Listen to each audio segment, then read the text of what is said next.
All right, everybody, how's it going? Ginger on Wheels here again.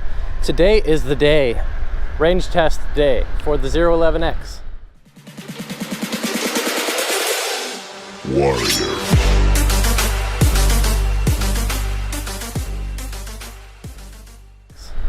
It's fully charged, as you can see in this little video I'm about to insert here.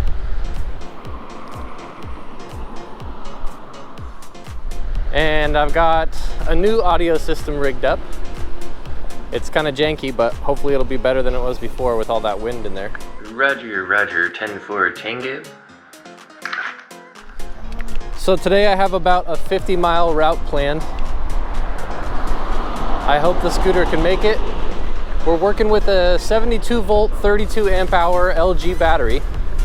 The scooter weighs 130 pounds and I weigh 195 pounds. Probably 200 and something with my gear. So I don't know if you guys watched my Nan robot range test video, but I think I'm gonna follow the same format where I just turn the camera on every few miles and update you guys on the volts and the stats and what's going on, because I'm sure you don't want to watch me go the whole way. But we are starting with, right now we're down to 82.1 volts, but it was 83 point something. And that's absolute maximum charge. I don't recommend charging your scooter up to that high.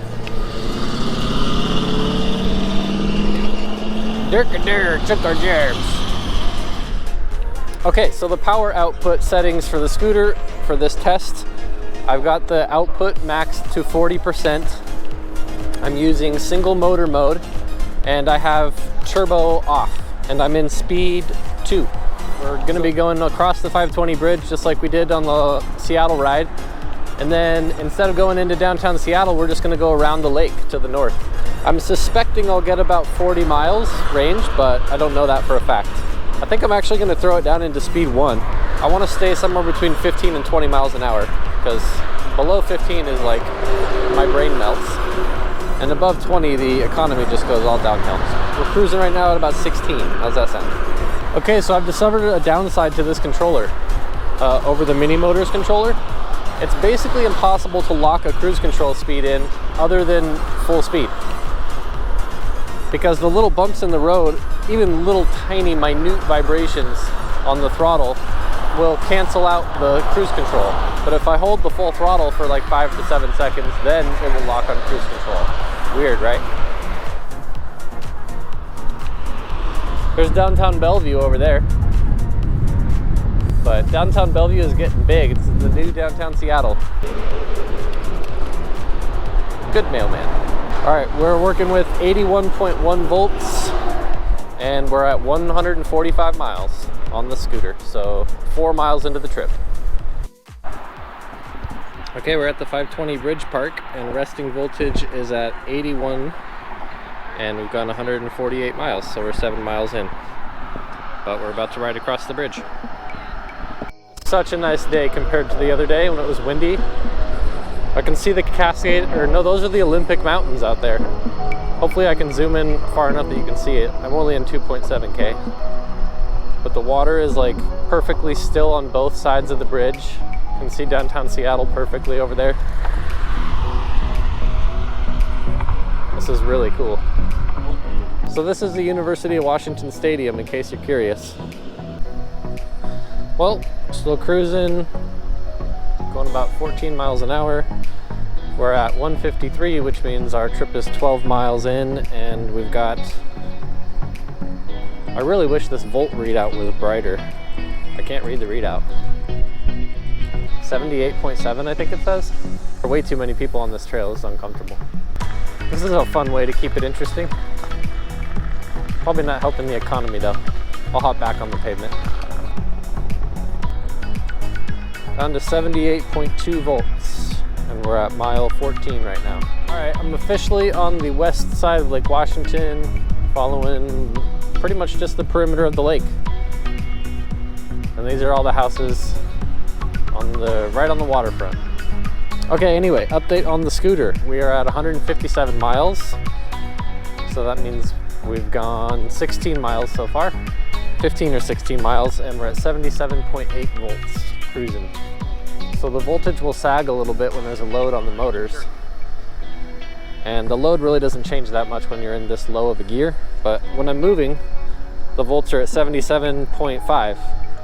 And when I let off the throttle, it goes up to 78.1. But if you're going faster, if you're going like 40 or 50 miles an hour, the voltage will sag down like 10 volts sometimes. But as soon as your volts sag down to 60, it'll shut the scooter off, so you gotta be really careful. I really wonder how much these houses are worth. Like, their backyard is the lake. They're probably subject to property crime though, because they're right by this trail. But I bet you they're still worth $2 million. I'm gonna Google it when I get home and I'll post it in the video. If I had to compare the Wolf Warrior to a motorcycle, I think it would be one of those really lifted BMW motorcycles with like the cargo boxes on the back. Just industrial and rugged. And this thing is like, you guys have seen that motorcycle that's like a V12, right? It has the huge wheels and then it's basically just an engine with wheels that you sit on top of.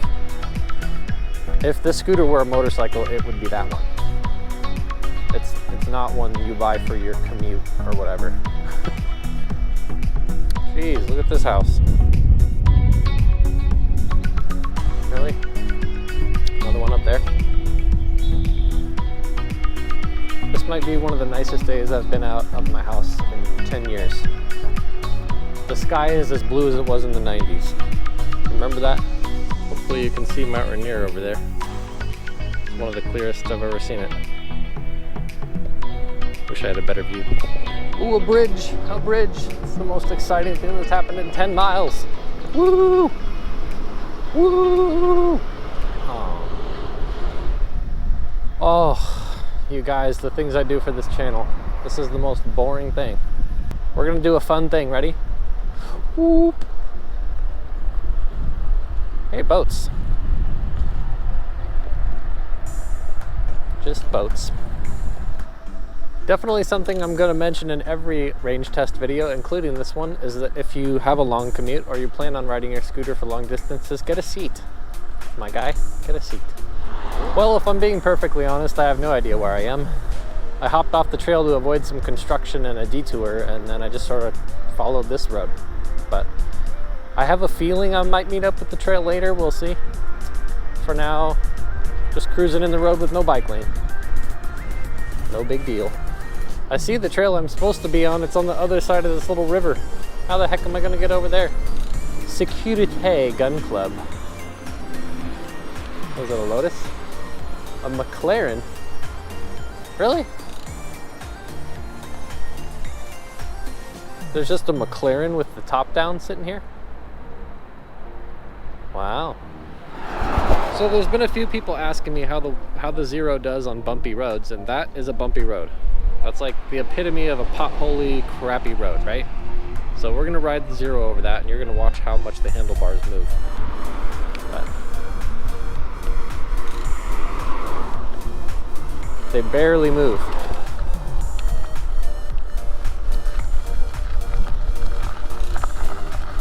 They're obviously gonna jiggle a little, but you're not getting that huge up and down vibrational movement. It's not perfect, but for a scooter, it's amazing. And it's definitely better than the Wolf. On little tiny bumps like that, where you need really relaxed suspension, the Wolf does not do well. I found a bridge across the little river, so we can go to our proper trail. So far, I've had 3 large bugs hit my sun visor on my helmet. If you got a full face or a modular helmet, definitely worth your time to put the visor down. Have to keep it at least somewhat interesting, right? Following this little gravel trail instead. Uh-oh, humans up there. Lots of humans.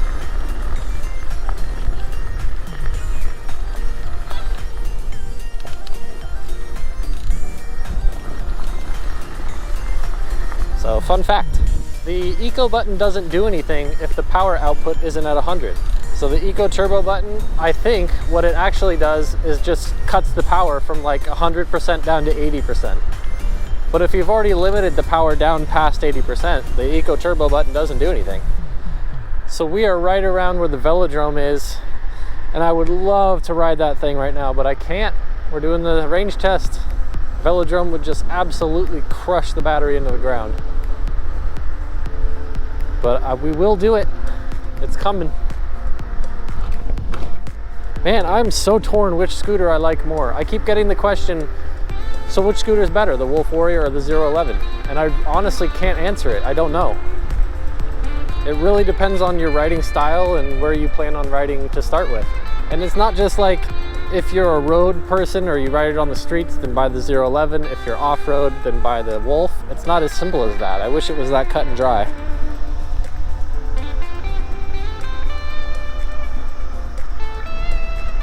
Did you see that guy like click his heels together? That was strange. All right, here's a pretty big hill that I have to truck up in order to get back to where I'm gonna end the route at. So right now the voltage sag, we're down to 67.3 volts. So my range test has brought me to the Nintendo campus.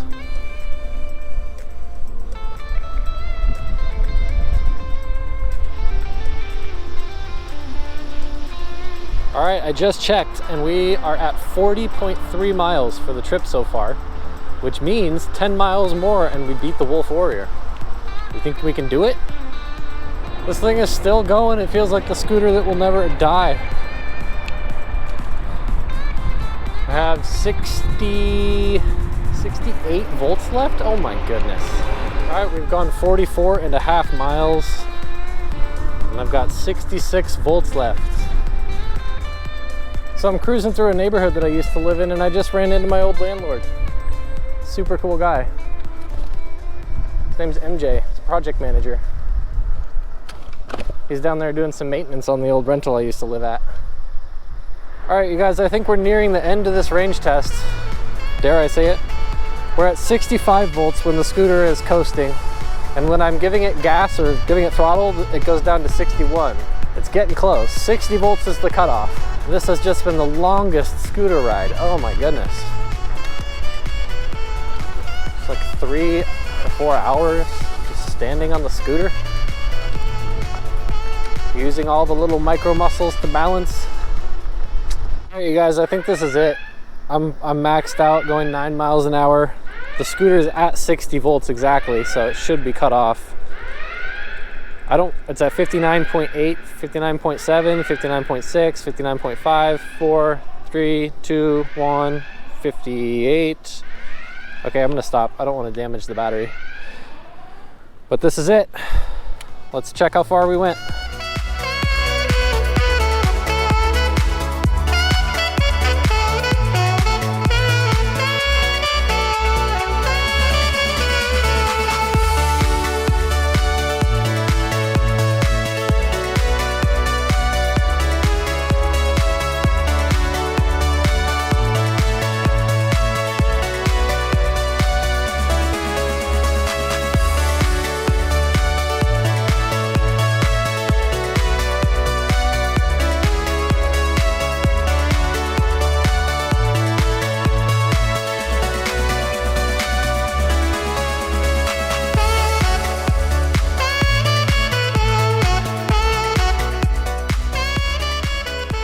.3 miles.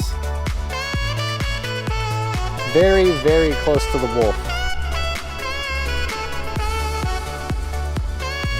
And it weighs 30 pounds more. Well, you guys, that's it.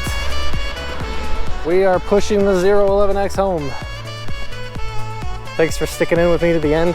If you appreciated watching the video, make sure to subscribe to the channel. And I'll get you some more awesome content soon.